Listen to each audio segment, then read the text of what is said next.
Hi there, I'm Anne Edwards. I'm here at Monash University Malaysia, and today's conversation is about leadership that goes beyond title and targets, a leadership that builds real impact, trust, and change responsibly. In today's business landscape, profit alone is no longer the only measure of success. From sustainability to governance, companies are increasingly being judged by something harder to quantify: responsibility. What happens when ethical leadership meets commercial ambition? At Monash University Malaysia, one conversation sought to answer exactly that.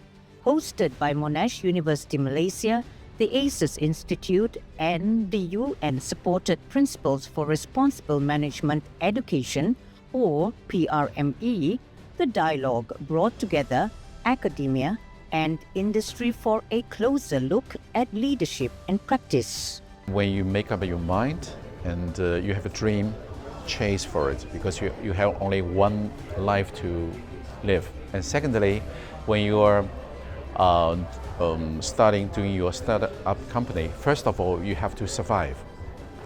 Don't think too much, don't go against the laws, but when you are successful later on, you should look after the social responsibility, like ESG, very carefully. For Ren Li, responsible leadership isn't separate from business success.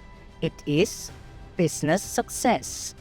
His philosophy, balancing growth with environmental, social, and governance priorities, was forged through difficult decisions, including sacrificing profit to uphold sustainability commitments. Because the more you care about, like the UN said, who cares wins, right? Who cares wins. Those people who cares the environment, cares the society, cares the governance wins.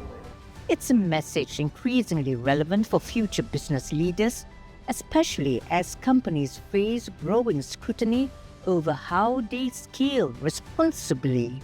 They can learn from my case, because I care about the business, I care about I care about environment, I care about the society, I care about the governance, but I'm still the winner, and I can be a much bigger winner, because by thinking big, not only for yourself, you can create something as great as Ombra.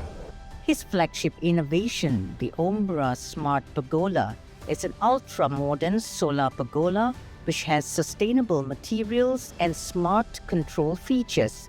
It embodies the company's philosophy of eco-consciousness, typically characterized by its non-reliance on non-sustainable materials such as wood and timber.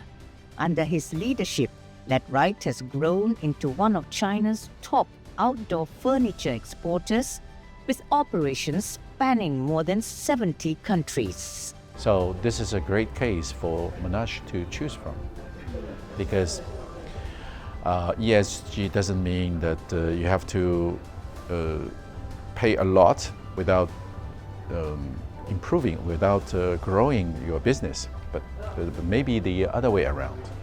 And that is precisely why dialogues like this matter, because of that disconnect between theory and execution. Academia has a lot to offer, but the problem is that if you're working only on a theory base, you don't know what's happening in the practice world. And usually there's a very huge disjunct. She believes that bringing real-world leadership stories into classrooms is becoming increasingly essential. Ren is a guy who has achieved so much, humble in his being, and a lot of it is not just what he has learned from academia, but also the conviction, the conscience that he has on responsible leadership. So I thought that, bringing such cultures, such experiences and stories to classroom will bring immense value for our students. I mean, after all, they are the hope of our future. So such conversations are important, they matter, hence why we're here today. The objective? To prepare graduates not just to enter the workforce, but to navigate the complexity of modern leadership. Competition will becoming a good element to this industry, and I need only to occupy 10% of the market, which is good enough. Which is how much? Which is 70 billion US dollar per year. That's a lot. I don't know whether I can achieve or not, but this is my dream. But Ren Li's ambition goes beyond market share. He says purpose attracts people.